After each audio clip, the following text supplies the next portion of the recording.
दोस्तों, एक समय था जब हमारे देश को सोने की चिड़िया कहा जाता था और यह एक ऐसा दौर है कि हम उस चिड़िया के पंख के बराबर भी नहीं रहे और अंग्रेजों ने उड़ती हुई चिड़िया को न सिर्फ जमीन पर ला दिया बल्कि उसे इतना न लूटा कि वह दोबारा कभी उड़ भी नहीं पाई। हेलो नमस्कार साथियों, मैं रंजित कुमार। दोस्तों, हमारा आज का ये वीडियो भारत के इतिहास के उसी दर्दनाक किस्से के बारे में आपको बताएगा और याद दिलाएगा कि कैसे पढ़े लिखे अंग्रेज 200 सालों तक बेवकूफ बनाकर हमें लूटते रहे। चलिए शुरू करते हैं। बात है 24 सितंबर 1599 ईस्वी के दिन। इस दिन लंदन के फाउंडर्स हॉल में इंग्लैंड के 80 व्यापारी इकट्ठा हुए थे। इस बैठक की अध्यक्षता कर रहे थे लंदन के तत्कालीन लॉर्ड मेयर सर निकोलस मसूले। इन व्यापारियों ने भारत की समृद्धि की अनेक किस्से सुनी थी। भारत से व्यापार करके यूरोप के अन्य देश कैसे तरक्की कर रहे हैं ये भी उन्होंने देखा था। जाहिर सी बात थी कि इन सब की भारत के साथ व्यापार करने की इच्छा तो थी भाई। इसी बैठक में शामिल उन 80 व्यापारी को ये बिल्कुल भी आभास नहीं था कि इनकी इस बैठक से इंग्लैंड जैसे उपमहाद्वीप का इतिहास और भूगोल दोनों बदलने वाला है। इन सभी व्यापारियों ने इस बैठक में तय किया कि इंग्लैंड के रानी एलिजाबेथ प्रथम के पास वे अपनी एक कंपनी प्रारंभ करने की अर्जी देंगे जिसका नाम होगा दी ईस्ट इंडिया कंपनी। एलिजाबेथ प्रथम ने इस अर्जी पर निर्णय लेने में लगभग 15 महीने का समय लगाया और आखिरकार रानी ने इस व्यापार करने की मान्यता भी दे दी। साथ ही 15 साल के लिए पूर्व की दिशा में व्यापार करने का एकाधिकार भी इस कंपनी को दे दिया गया। जब ये कंपनी को व्यापार करने की एकाधिकार दिया गया तो ये कंपनी भारत आकर विभिन्न क्षेत्रों में अपना कंपनी प्रारंभ की। जैसे ही ये ईस्ट इंडिया कंपनी भारत में आई तो ये कपड़ा, मसाला आदि वस्तुएं की व्यापार किया करती थी और जैसे जैसे समय ने बीता ये ईस्ट इंडिया कंपनी ने व्यापार के साथ साथ बहुत कुछ करने लगी थी। 24 अगस्त 1608 ईस्वी को ईस्ट इंडिया कंपनी का पहला जहाज सूरत के किनारे पर लगा। इन जहाज का कप्तान थे विलियम हॉकिंस। उन दिनों में सूरत पर मुगल की राज था और दिल्ली के बादशाह जहांगीर हुआ करते थे। ईस्ट इंडिया कंपनी ने मुगल बादशाह जहांगीर से ऑफिशियल मीटिंग सन 1612 ईस्वी में की।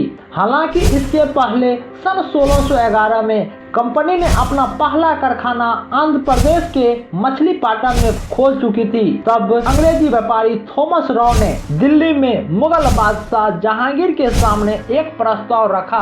क्या प्रस्ताव रखा? जहां जहां मुगल की सत्ता है, बादशाह जहांगीर उन व्यापारियों को वहां कंपनी के कारखाने लगाने की अनुमति और व्यापार करने का एकाधिकार दे और बदले में ये ईस्ट इंडिया कंपनी बादशाह जहांगीर को बहुत सारी संपत्तियां देगी। जहांगीर बादशाह ने लगभग 3 वर्ष पश्चात इस प्रस्ताव को स्वीकार कर लिया। जहांगीर के बाद दिल्ली की गद्दी पर बैठे शाहजहां ने सन 1634 ईस्वी में अंग्रेज व्यापारियों को बंगाल प्रांत में मुक्त व्यापार करने की अनुमति दे दी और आगे चलकर सन 1716 ईस्वी में तत्कालीन मुगल बादशाह फर्रुखसियार ने भी अंग्रेजी व्यापारियों को सारे टैक्स हटा दिए, जिसके बदले फर्रुखसियार बादशाह को अंग्रेज ने मात्र और मात्र 3000 रुपये दिए। भाई ऐसे थे हमारे बेवकूफ फर्रुखसियार। ये फर्रुखसियार के द्वारा मुक्त किए गए कर पर अंग्रेजों को बहुत ही ज्यादा लाभ हुआ और ठीक 40 वर्ष के अंदर ही, यानी कहने की यदि बात की जाए तो सन 1757 में पलासी की लड़ाई में अंग्रेजों ने सिराजुद्दौला को हराकर बंगाल पर कब्जा कर लिया। अर्थात अंग्रेजों ने व्यापार हो या व्यभिचार के माध्यम से जमीनी सत्ता हथियाने के लिए अंग्रेजों ने छल कपट से लेकर व्यभिचार, भ्रष्टाचार, लड़ाई सारे रास्ते अपनाए। अंग्रेज इतने बड़े लुटेरे थे, यह उन्हें बंगाल पर हुकूमत कायम करने के साथ ही दिखा दिया। कहते हैं 1757 ईस्वी में पलासी की युद्ध में बंगाल के नवाब सिराजुद्दौला को परास्त करने के बाद अंग्रेजों ने बंगाल के पूरे खजाने को 100 जहाजों में भरा भाई और गंगा के नवाब महल से कलकत्ता के मुख्यालय फोर्ट विलियम में पहुंचाया। ये सभी संपत्तियां को उन दिन बंगाल देश बहुत ही ज्यादा संपन्न हुआ करता था।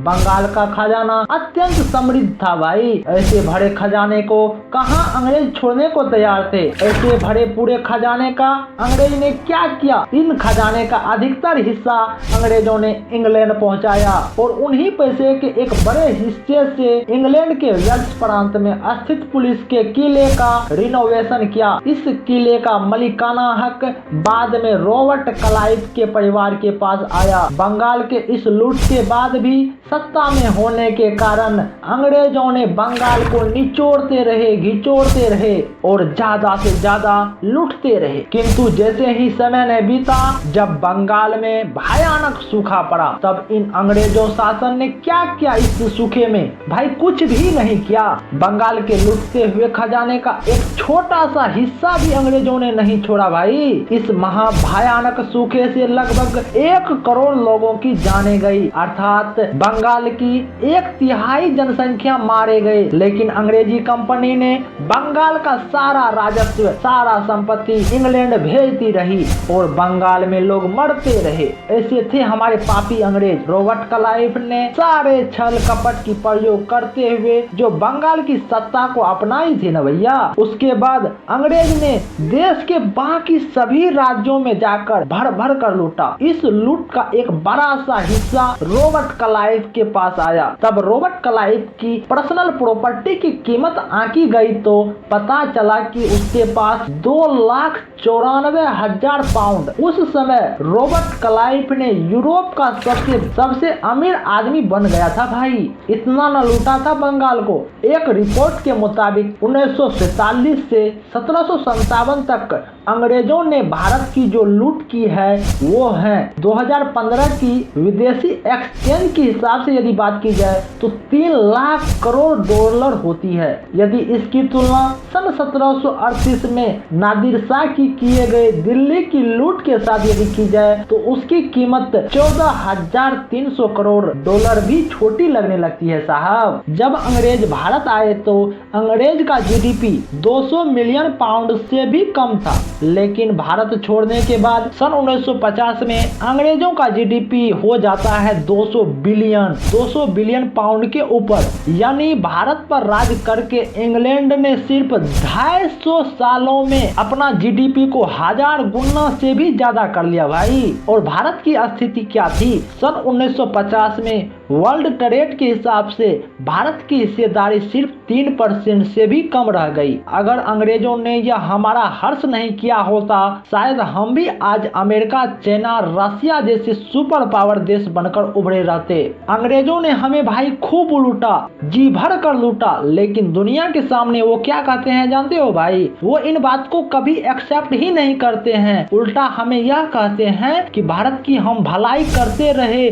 दोस्तों आप जरूर कमेंट में बताइएगा कि क्या सही में अंग्रेज हमारे भारत देश को नहीं लूटा। दोस्तों आपको यदि ये वीडियो पसंद आया होगा तो आप लाइक, कमेंट, सब्सक्राइब जरूर करें। जय हिंद।